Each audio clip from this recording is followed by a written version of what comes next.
একটা খুব কমন ভালো প্রশ্ন করেছেন ভদ্রমহিলা। অ্যাকচুয়ালি একজন ফিজিক্সের শিক্ষিকা, তার হাজব্যান্ড ডাক্তার। তো তাদের আবার একটা নার্সারির ব্যবসাও আছে, যেখানে প্রায় 100 মতো স্টুডেন্টও আছে। তো তিনি বলছেন যে দেখুন, এই চাকরি ব্যবসা এবং এই দেখতে গিয়ে আমার এবং আমার বর, আমরা কেউই আমাদের ছেলে মেয়েকে যথেষ্ট সময় দিতে পারছি না। তো আমাদের খুব সেই জন্য চিন্তা হয়। এটা খুব একটা কমন প্রবলেম, যে যাদের বাবা মারা জেনারেলি দুজনাই খুব বিজি, তাদের একজনকে তো সময় দিতে হবে বাচ্চার প্রতি। যদি না দিতে পারে, তাহলে তারা চিন্তা করছেন যে বাচ্চার কী হবে। এটা ডেফিনেটলি কনসার্ন কেস। আমি জানি না how to solve this, but one thing আমি একটা জিনিস বলবো, কিছুটা সময় তো বাচ্চাদের পেছনে দিতেই হয়। কারণ আমি নিজেই ব্যক্তিগতভাবে বলি, আমি যেহেতু কাজের জন্য অনেকটা সময় আমাকে বাইরে থাকতে হতো, একটা সময় বেরিয়েছি। আমার ছেলে বা মেয়ের জন্য আমি নিজেও পার্সোনালি কিছু সময় দিতে পারিনি, কিন্তু আমার ওয়াইফ সব সময়টা দিতেন।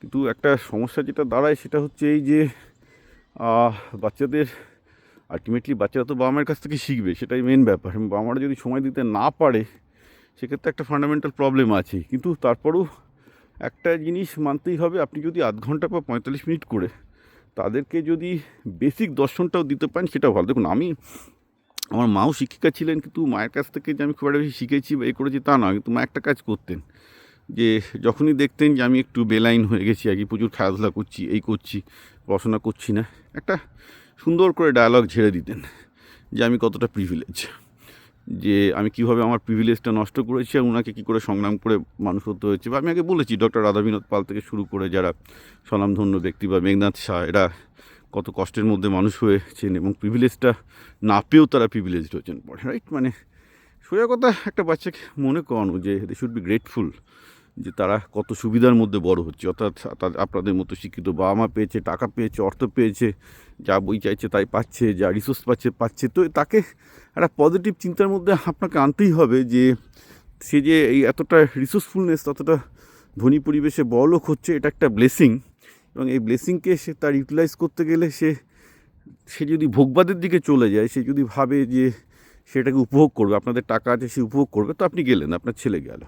তো আপনাদের একটাই কাজ, তাকে ওই দর্শনটা মাথার মধ্যে ঢোকানো, সেটাই উল্টো করে দেওয়া, যে তোর কাছে প্রচুর প্রিভিলেজ আছে, যেটা আমার বাবা মা করেছিলেন। এবং আমার ধারণা অধিকাংশ সাকসেসফুল যারা হয়েছেন, তাদের বাবা মা সবাই করেন, যে ভাই টাকা পয়সা আছে ঠিক আছে, কিন্তু এইটা নিজেকে ভালো কাজে লাগা, যাতে তুই নিজে বড় হতে পারিস, আরও 10টা লোকের উপকার করতে পারিস।